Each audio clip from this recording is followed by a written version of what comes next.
Hello, friends, and welcome back to another edition on the Boom Broadcasting of Instincts. Yours truly, Shawn, in the driver's seat this week, breaking down everything on TV shows that we see on our favorite local channels, your ABC, CBS, NBC, on the Hulu app, on the Paramount Plus app, on the Netflix.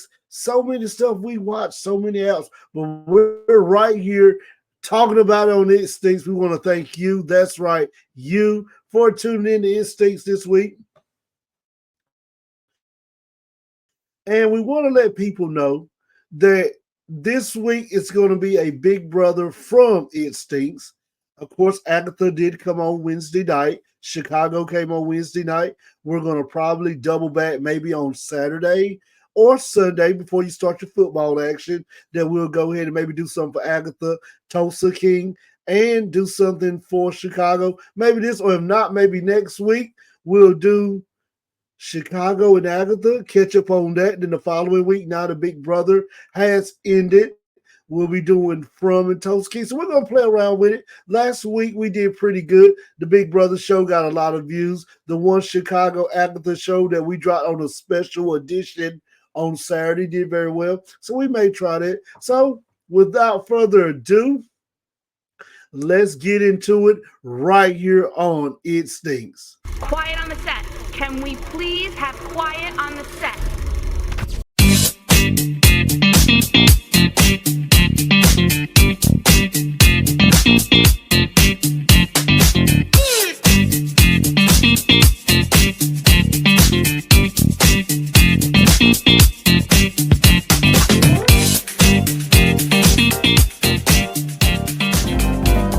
It stinks. I am so ready to talk BB26. It is finally concluded. It is over. We have had grand finale night on BB26. Julie Chan Moonves has crowned a BB26 winner. So before we get to that, let's backtrack from last week's episode to the final week in the Big Brother house leading up to day 90, which is grand finale night. Going into this week, there was 4. Then there was 3. Let's do that again. There was 4. Then there was 3.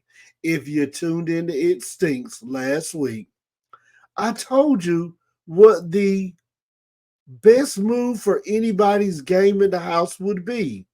Getting rid of chemo, check, they did.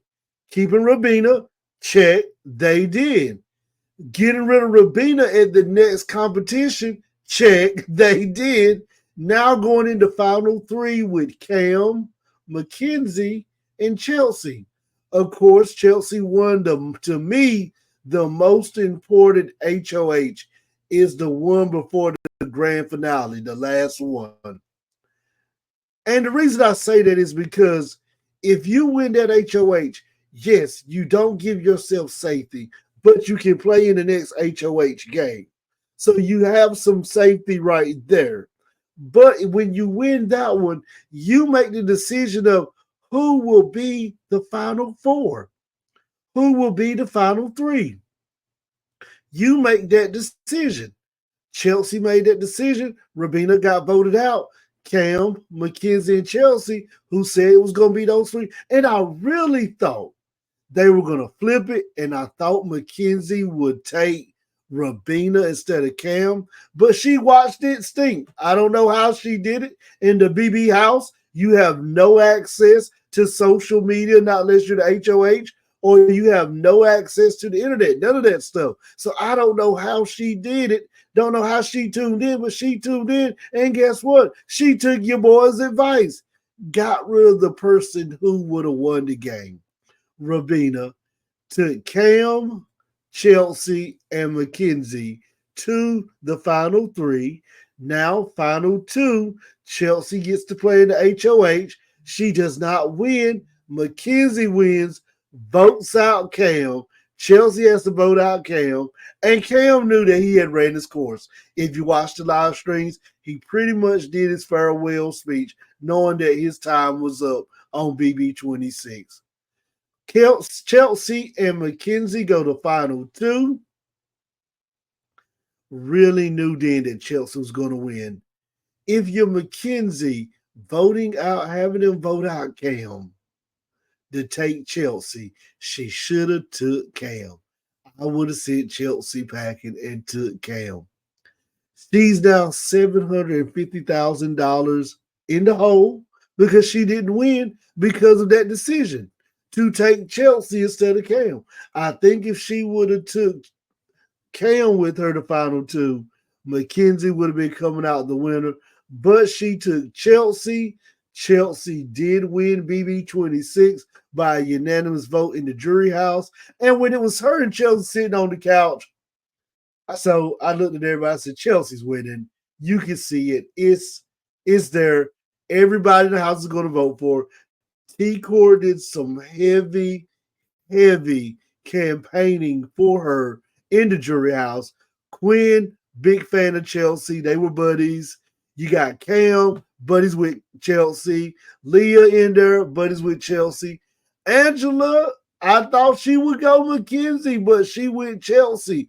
And will Chelsea go down as one of the best players in BB26? Well, yes, she'll go down as the best player in BB26 because she won it. But let's rephrase that. Will she go down as one of the best players in Big Brother? Probably not. But you got to look at her to put in that echelon of the top 10, top 15 best players because, first of all, she went from a have-not.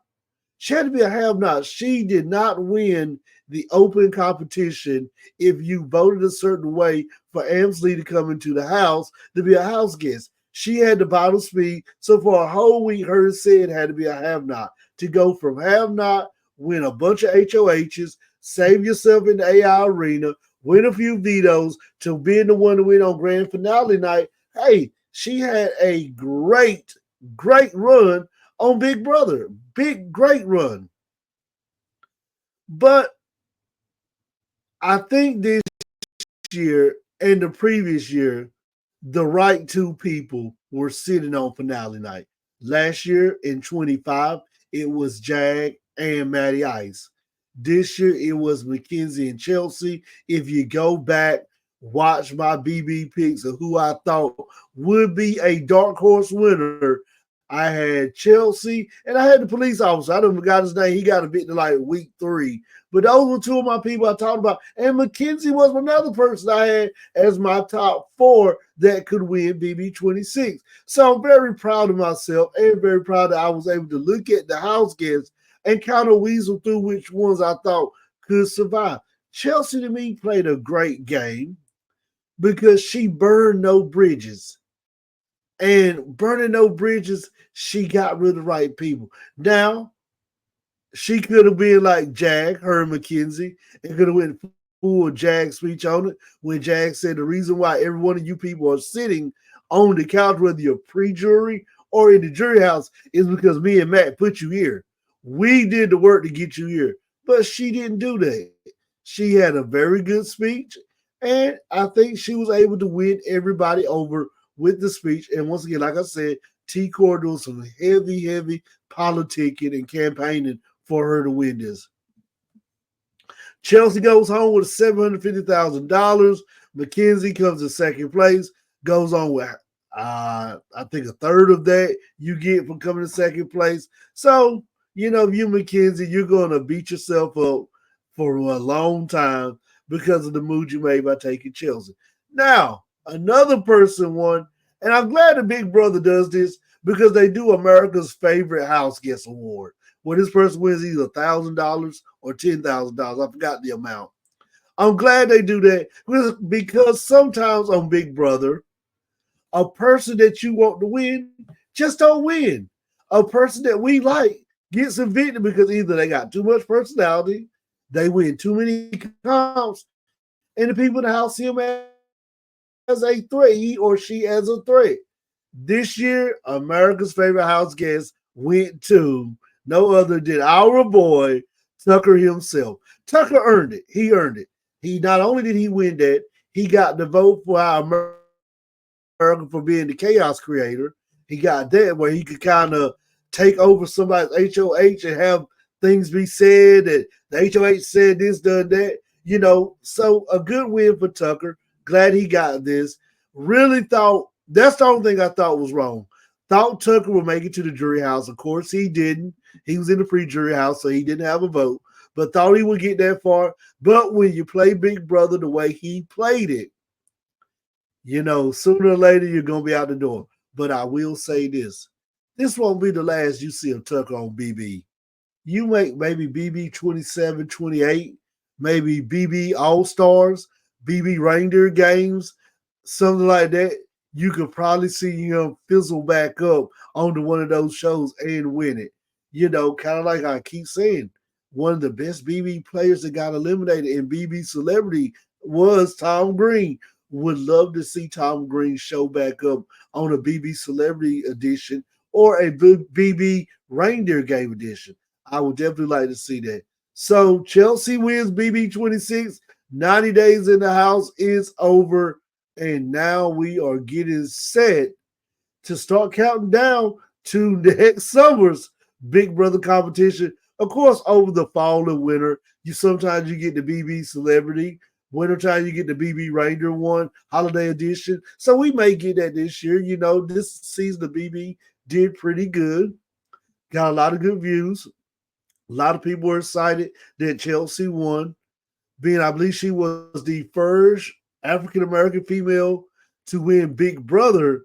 Xavier was the first African American male to win Big Brother. Then she was the first female. A lot of people got confused. Tamar Braxton was actually the first black female to win Big Brother, but she won Big Brother Celebrity. So they kind of went back and reiterated that she did win, but she didn't win the original Big Brother. She won the spinoff show, Big Brother Celebrity. So hats off to Chelsea for winning. I'm telling you, you're Mackenzie right now. Mackenzie, you're watching It Stinks. You should have listened to your boy, Shawn, one more time and took Cam instead of Chelsea. And maybe today we could be talking about how you had a good game on Big Brother, which she did. She did play a good game. She survived a whole lot of stuff to get the final two. I think I'll say it again. The final two were the best two people in the house this year, just like last year with Matt and Jag. The best two players left being the one to sit on the couch for the jury to vote who wins the money. But if you're McKenzie, you walk away with a little pocket change, not the 750, but you walk away with some pocket change, so and you come back. She's another one I can see coming back to play Big Brother again. Quinn definitely will be back. I can see Quinn coming back probably next year. Like Cedric did the year he didn't win it, came back next year and got a little deeper into the game. I can see Quinn come back next year. Angela probably will be on a Big Brother holiday show now. And they do the reindeer one again, holiday season one. Angela probably will bounce over that way. I don't know if they want to bring her back for another BB 90-day competition. They may do. They may could because she did keep a lot of ratings up with the things she done. Great season to BB. Hate to see it cut off, but now we can officially start my clock of 355 days before Big Brother returns on our television on the CBS network. Now, stay tuned. After a brief intermission, we will be going to my favorite show on MGM. You already know what it is. It's from We're Going to Frontville right here on It Stinks. Promotional consideration paid for by the following. Welcome back. It is time to go to Fromville right here on Instinct. As we said, Agatha All Alone did drop last night. Of course, our Chicago's dropped last night. FBI dropped on Tuesday night.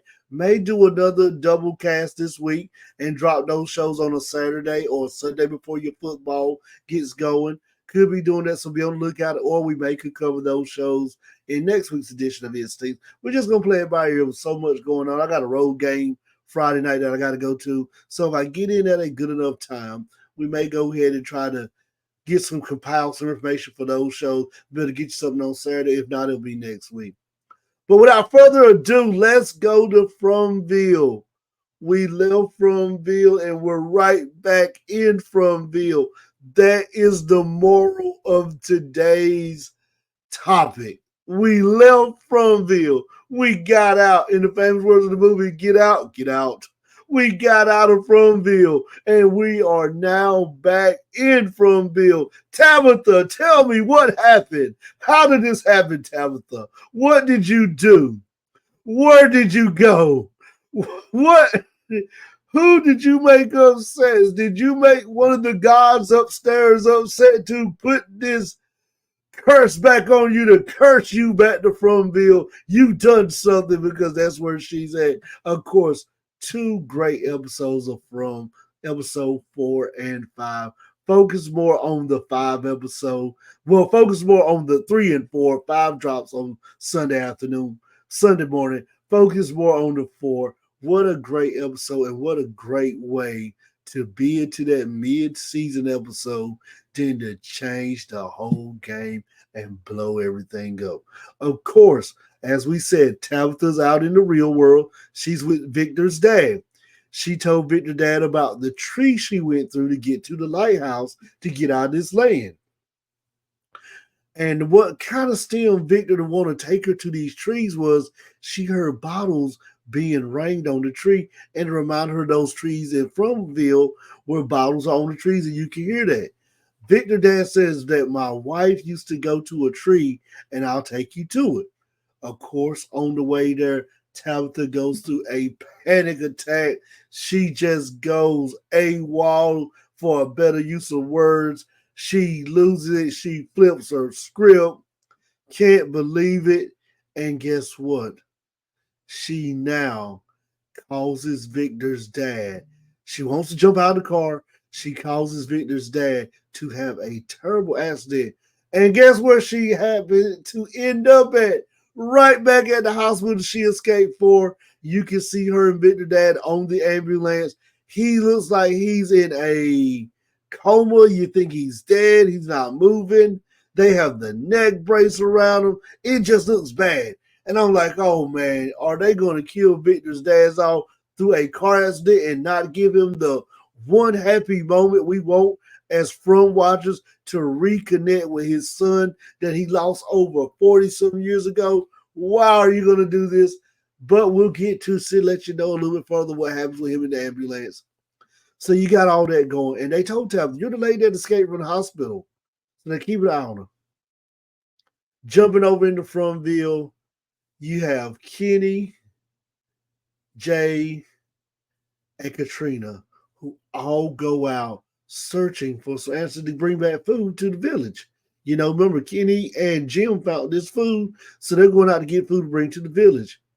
Katrina gets caught in a bear trap, and she starts having this heart-to-heart speech with Kenny, like, you got to promise me or you'll never be alone. I want to hear you say, Kenny, you'll never be alone. And I said, man, don't do this. Not my favorite doctor. Please don't kill her off like this. Don't leave her out there for the night creatures to get her and eat her up. Do not do this. Jay and Kenny was able to get out of the bear trap. They were able to get back to safety to the hut and stay in the hut overnight. And during that scene right there, when they was in the hut overnight, Jay did something that I never seen him do on all these seasons of From. He opened up about what he's been going through, seeing the dead people, seeing the people from the American Revolution, seeing the guy that had the stake thrown right through his eye, all of that stuff. I was shocked because you never seen that happen, him open up and sharing a drink with Katrina, talking about this stuff. So Jade opened up talking about the things he's seen in Fromville is setting us up to go down another avenue. So we'll definitely keep an eye on that as we continue watching this show. Great season, great story writing. Now you flash back to in town. It's getting dark. Boyd's ringing that bell. We haven't seen Boyd ring that bell, but you really think that things are going to tighten up in Fromville because Boyd now has lost Mrs. Wong, who was the Kenny's mother, who fed the citizens every day. He lost her. She was a pillar that first season. So to lose one of the main cast, to fans that was big. So you see Boyd showing the expression that I gotta go back on my job as the sheriff. I got too relaxed. I got too just got in the passenger seat, put it on cruise control, let the Tesla drive me to my destination. Didn't worry about looking at the map or nothing. Boys getting back to the reward we saw in season one. Business as usual. Boy has a great conversation with Father Country at the beginning, but then Boyd finds out after everybody's in, he's finding out that something's going on. Because guess what? You remember I told you that Tabitha came back? The ambulance comes at the middle of the night. Boyd sees the ambulance and just beelines out to there. Now, a little back end story before we get to this portion. Ethan got a call from his brother Thomas that said, Mom's on the ambulance. She's coming. Jim gets the message and Jim says, Why are you talking about kids? The voice said, They're not your kids anymore. Ethan, he asked Ethan, what did they tell you? Ethan said they told me Mom's coming to the ambulance. When Boyd sees the ambulance, not only does he beeline out because he sees the ambulance, he beelines out because when Ethan sees the ambulance coming into town, he runs outside in the middle of the night. Why would you do that knowing that the night creatures are roaming about? Boyd had been on the bus watching them and nothing had happened. That's why Boyd, when he saw the ambulance come, because you got to remember, he asked Randall, could he switch tonight? You take the PD station, I take the bus. Randall said, I watch these night creatures every night. You don't have to see them. You get to sleep. There is no shades on my bus, so I have to watch them. The nurse comes and hums for 10 minutes around the bus. There's somebody who sits on the swings and just swings. They play with your mind to make you want to lose yourself. He's telling all this to Boyd. When Boyd sees the ambulance, he beelines out. Ethan comes out, beelines to say Ethan. They get Ethan back in the house. Jim gets back in the house. Jim says, my wife is on the ambulance. Boyd and Jim construct a plan to try to get her off the ambulance. And while they're on the ambulance coming into town, they seen the tree, they seen the crows, they're coming into town. She's telling them, we got to keep going straight. If we keep going straight, we can get somewhere that'll be safe. They don't want to hear her. They handcuffed her in the ambulance because they think she's just going back crazy now. So they do all of that. Two of the paramedics see a person laying in the road. I'm like, no, don't go out there. This is the easiest one kill of all. Like, come on, guys. Listen to Tabitha. She's telling them, please don't go out there. Please don't go out there. Just keep going straight. If we go straight, we can get to Colony House and we can get in. Donald will let us in. I'm like, don't go out there. Of course, we as humans, if we see somebody hurt, if we see somebody laying on the side of the road, if we see something that just don't look right, the human nature that we have in us is for us to go out and offer help or assistance. And these guys are paramedics. They take a oath as a paramedic, as a first responder, as our firefighters, our police officers, sheriffs take, that we would go render aid. That's part of the deal of why they're first responders. You cannot deny aid. They have to go render aid. I'm like, man, please, if anytime you want to lose your license, this is the time, my friends. They go out there, they see the monster, they check her, there's no pulse. They say something's not right. There's no pulse in the neck, no pulse in the wrist. She comes alive, cuts their throat, cuts their stomachs. The cop gets off the ambulance and just opens fire on everybody. She's shooting everybody. That's not doing no fit. I'm like, come on, lady. These are zombies. They're monsters. Bullets not going to do nothing unless you got the silver bullet. They're not going to do anything to these people, these monsters. Finally, she keeps running, and I don't know how she got from in town to Colony House without being killed. She must have been shooting and running for her life.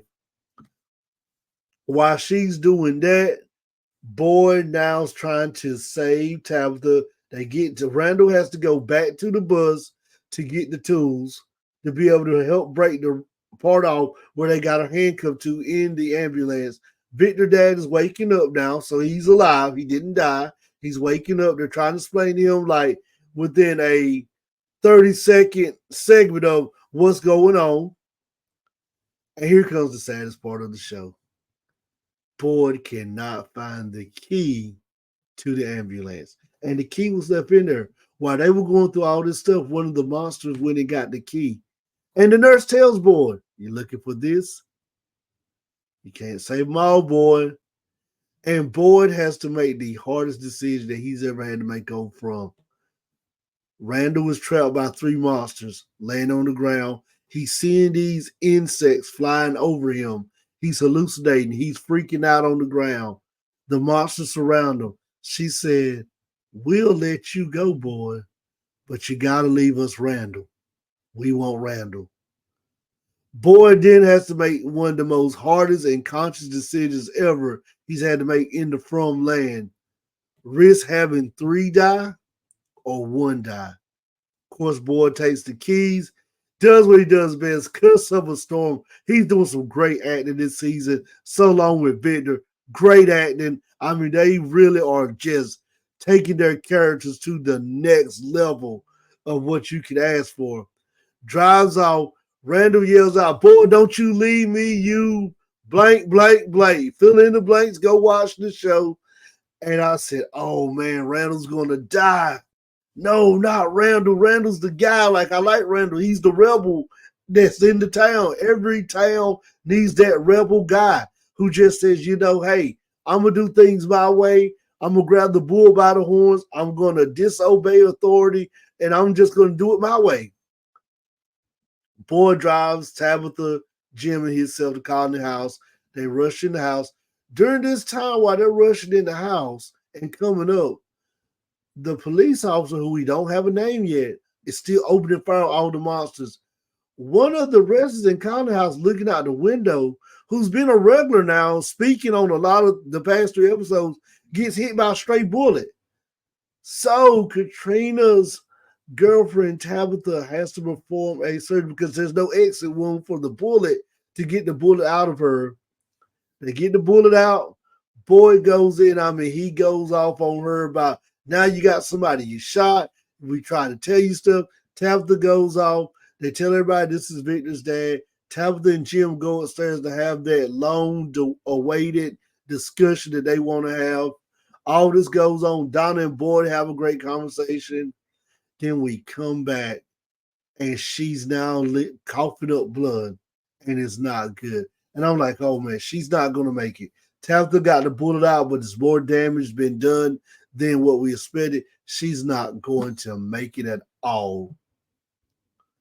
So we fade out that scene. She ends up dying. Fatima and Boyd's son, I can't call his name right now, carry her up to the room to lay her on the bed in a sheet. She's rolled up. And I kept thinking something's not right. Because he said, "Do you want a minute with her alone?" And I knew her and Fatima had kind of forged a friendship that kind of started as enemies, her foots, because Fatima was in the bathroom too long, having morning sickness. And now kind of they buried the hatchet, became friends. She said, "I just want some time alone with her." I said, Fatima's going to do something off the wall. Just don't feel right. And what do we get? Fatima starts licking and eating the blood from the deceased corpse. So Fatima's eating rotten food and now eating the blood from the deceased corpse of a human. I don't care what you say. It stinks, family. If you watch From, then you already are on the same page with me. That baby in Fatima's stomach is not a human. It's one of those night creatures. I'm telling you, it's one of those night creatures in her stomach. It ends like that, but before we fade to black, because they're starting, okay, they're going to fade to black. before they fade to black, they give us that last 30-second snippet of a teaser to get you ready for episode 5 on Sunday. They bring Randall back, throw him on the ambulance, turn on the sirens. Everybody runs to the window. Randall opens up his eyes and is not dead. So once again, Randall's like Boyd, survived. Now Boyd survived because they made him watch them kill Miss Swan. Randall, we don't know how he survived. They brought Randall back. And I keep telling everybody, Randall came back because Randall's now going to be, if he survives this and they patch him up and he lives, he's going to be an antagonist and a rebel against Boyd because Boyd left him to die. Or did Randall make a deal with the monsters that I can get you more people? We don't know what happened. We're just shocked. We're all just front yard armchair booking right here. Fantasy armchair booking for it from on It Stinks. Great episode. Probably all 4 of these episodes have just been fire after fire after fire after fire. And the famous words of shame, it's just been a banger after banger after banger after banger. Can't wait for episode 5. That was from episode 4. This is Shawn with It Stinks. I'm signing off, and we will see you in a little bit.